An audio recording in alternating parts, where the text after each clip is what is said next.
Bom, como um cowboy no espaço, como que essa merda mexeu comigo? Talvez navegando pela internet vocês já se depararam com este homão, um Sigma com cigarro e terno. E tipo, o que provavelmente vocês não sabiam é que por trás desse cowboy tem muita empatia e, moleque, principalmente depressão. Que cara depressivo da. Bom, logo no começo somos apresentados ao Jet, a do Spike, que tem um braço fudendo robótico, que é muito maneiro. Só que até mesmo esse braço tem uma lore por trás, porque tudo neste anime, minuciosamente, é explicado. Inclusive esse seu lado marrento e desconfiado é muito aprofundado durante a obra e isso é muito legal. Ah, e ele é dono da Bebop. Oh my god, names is anime reference. Ambos trabalham como caçadores de recompensas, por causa que o Spike, porque ele quer morrer, então foi o que sobrou pra ele trabalhar. E o Jet, por ser um policial em si aposentado, então foi o trampo que lhe sobrou. Já aproveitou que ele tinha uma nave maneira ali. E foram os dois caçarem recompensas, sendo assim como primeira caça um criminoso chamado Asimov. Ele é um cara que matou seus companheiros, é muito mal e tudo mais, só que tinha um porém. E este porém faz ele ganhar bastante notoriedade, mesmo valendo pouco. Ele tinha um item, mané, chamado Blood Eyes, uma substância simplesmente que te deixa com o olho drogado e você desvia de balas. O Spike acaba encontrando a mulher do Asimov, por acaso, o que acontece bastante nesse anime. O Spike tá sempre no melhor lugar possível e ele já se apresenta mostrando do que ele é capaz, porque rapaz, com essas habilidades, viu? Logicamente ela se apaixona e eles vão à nave do Spike. É neste meio tempo que ele também se apresenta pra ela e para nós. Quem é você? Só sou um cowboy à moda antiga. Um caçador de recompensas? É, da mosca. Você não vai nos capturar? Seu namorado é um peixe pequeno e ele tá doente. Eu não costumo lidar com gente assim, não. Sabe a escolha. Pena que todo esse show é interrompido pelo Asimov, que já chega muito puto por causa da substância, provavelmente. E graças à mulher do Asimov, haha, até parece, o nosso protagonista não morre. Mas relaxa que não é um protagonista à toa. Enquanto ele cai, ele rouba o Blood Eye sem ninguém perceber. Mão leve do caralho. O Spike e eles acabam se encontrando de novo, com o Spike se passando de um possível comprador da droga. E meu amigo, o Spike, ele se vinga muito bem de mais cedo, viu? Aí viu porrada, credo. Neste meio tempo de luta, a máfia acaba indo atrás deles também, pois eles queriam o Blood Eye. Porque, pô, desviar de bala, mano, tem que lembrar disso, é bala. Ah, uma pausa para essa belíssima trilha sonora que é impecável até o final.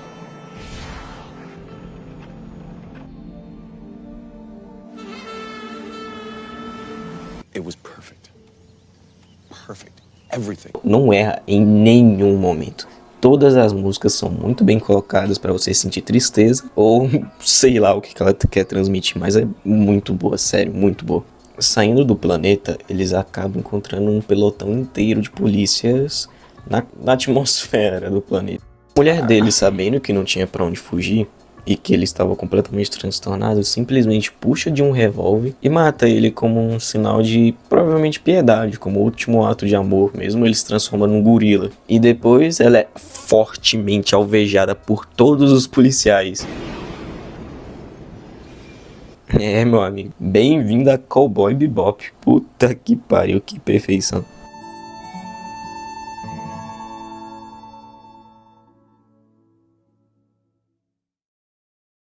Seguindo a nossa história, nos é apresentado um novo membro do time. Sim, esse cachorro chamado Aang, que estava sendo vendido pelo Leório. Ele estava vendendo esse cachorro por causa que ele valia muito, por causa que ele estava sendo perseguido pela máfia. Porém, chegando lá, a véia fala que não vale absolutamente nada. Pensando que ele foi passado para trás, ele vai embora e o Spike, que também estava ali atrás do cachorro, também vai. Mas mesmo não parecendo, esse cachorro é inteligente para um caralho. Parece que é um cãozinho extremamente inteligente. E dizem que o valor dele é inestimável para as pessoas certas. Logo depois do fim de toda a perseguição que o episódio teve para recuperar esse maldito cachorro, ele acaba, logicamente, acabando com o Spike. E um adendo, o Spike odeia animais e crianças. Mas como ele não era o dono da nave, ele infelizmente teve que aceitar. Se tem uma coisa que eu não suporto é criança e bicho. Só servem pra dar trabalho. E mal sabia ele que mais tarde, meu filho, mais tarde tem uma criança também. Continuando com a história, nos é mostrado Faye Valentine, uma das personagens principais, e que este não é o verdadeiro nome dela, por causa que no seu passado nos é contado que aos 20 anos ela sofreu um acidente. E por causa da medicina da época e todos os rolês que teve, ela foi congelada para assim no futuro ela vir a receber alta. Só que, leque, isso só aconteceu depois de 50 anos. Com ela não lembrando de absolutamente nada do que aconteceu no seu passado. E assim formando a sua personalidade. Uma pessoa desconfiada que não confia em ninguém. Porque ela não confia nem próprio no seu passado. Porque ele simplesmente não existe. Quanto você ainda se lembra? Isso é uma TV, isso é uma caneca, isso é um telefone celular. Parece que eu me lembro de tudo, só não me lembro de mim mesma.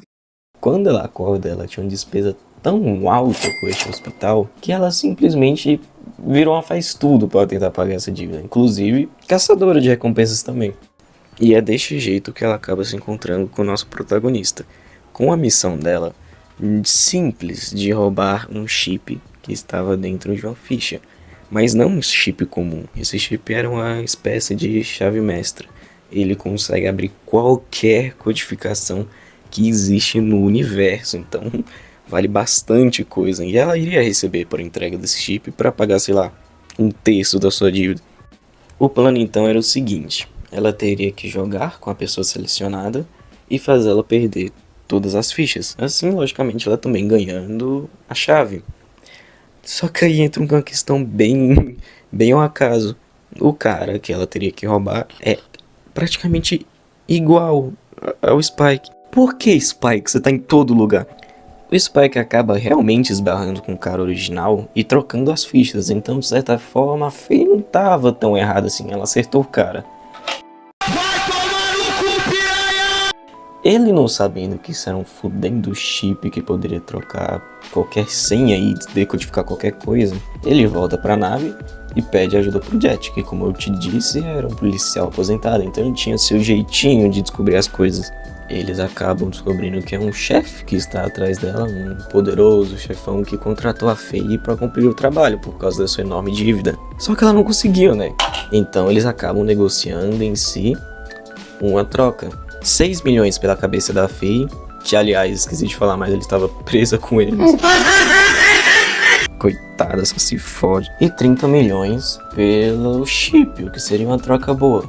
Só que logicamente não dá certo, porque isso que não se chama Cowboy Bebop no espaço à toa. O plano do vilão em si é que durante a troca da maleta com o chip, a maleta teria o dinheiro, só que eles iriam matar e explodir a nave logo depois. Porque ele é vilão, não tem explicação, ele é malvado. Com tiros no espaço se inicia a batalha, no qual a Faye simplesmente se solta, rouba o dinheiro da mala que realmente estava ali, que era 30 milhões, pega a nave que era dela e vai embora. Ou seja, no final do episódio, o Spike ganhou R$0 e ela foge, o que é bem recorrente, ela foge várias vezes e também volta pra nave. E eles acabam o episódio de novo com apenas uma ficha e na postagem de novo. O famoso tigrinho, rapaziada, não tem jeito. Indo para o último integrante, eu não sei dizer bem o que ela é ou o que ele é, até porque nem mesmo o pai dela sabe. Entendi. Obrigado por cuidarem do meu filho. Ou será que é filha? Bom, na verdade, tanto faz. Com o nome de Edward, ou simplesmente Ed, ele é um hacker bastante respeitado onde ele vive. Sim, esse cara, ou essa mulher, é um hacker lendário. Ele acaba que estava sendo caçado por um valor de uma bagatela simples, uma coisa de criança. 8 milhões. Por ser acusado de usar um satélite para fazer desenho na Terra. O que convém é bem a cara desse corno fazer isso. Acaba que o verdadeiro culpado em si era o próprio satélite que fez os desenhos, inspirado naquelas figuras antigas, rupestres, antes mesmo do incidente da porta, ou do porta. O que foi esse incidente? Simplesmente a Lua chocou com a Terra. E depois disso a humanidade mudou, tanto que tem episódios que eles estão até mesmo em Marte, realmente é o futuro. O que não condiz com hoje em dia, porque essa série não se passa muito depois de 2024. Bom, uma pequena pausa aqui para dizer que essa série se passa em 2071. Eu particularmente acho próximo de onde nós vivemos, mas vai de cada um, o tempo é relativo. O Ed, depois de hackear, aliás, ele é um hacker, ele acaba entrando em contato com o satélite e o satélite realmente fala com ele. Depois de uma longa conversa do Ed ter chamado ele de IMPU ou MPU, eles acabam tendo a conexão cortada pela polícia.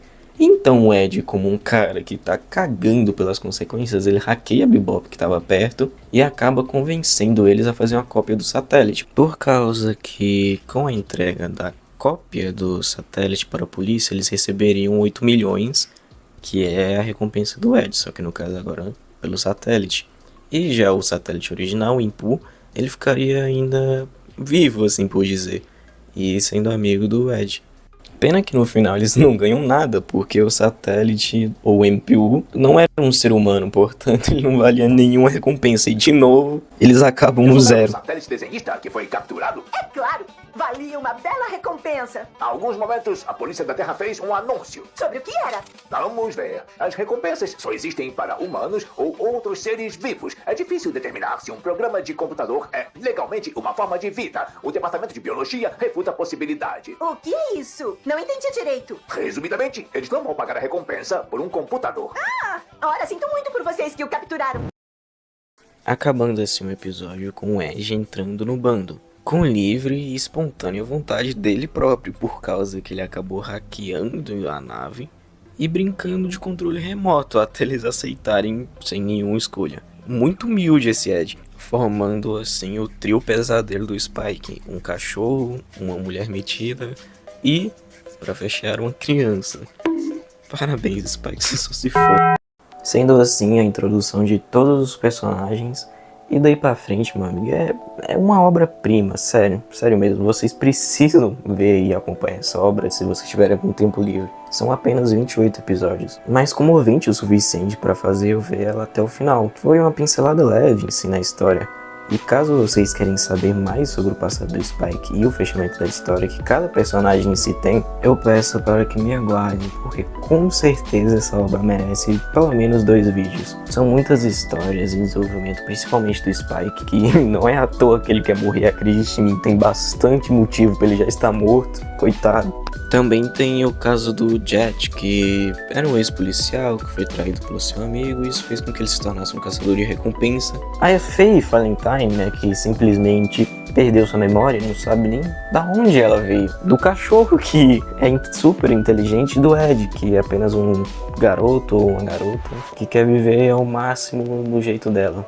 E que jeito estranho, hein? Ah, e eu não posso acabar sem citar o tanto de xingamento que esse anime possui. É bastante, é muito legal que naquela época, não que seja muito antigo, não tinha esse pudor com a linguagem, como catapimbas, cara. Olha só a cara dele, porra! Eu o quê? Em que você usou? Se acha que eu tô mentindo, explica essa merda aqui, ó. Tapa! I don't remember. Ah, vai tomar no cu! Que parte de mim é parecida com aquele porra louco? Chegou, merda. Fala, seu merda! Ai, porra! Ah, isso tudo em apenas um único episódio. Tipo, tu nunca veria o seu Naruto mandando um filho da puta. Bom, é isso. Muito obrigado por me assistir e ver esse vídeo até aqui. Agradeço se você puder deixar sua inscrição e realmente aguardo vocês para me ajudar a preencher esse espaço vazio. Até mais e fui. See you, Space Cowboy. Oh.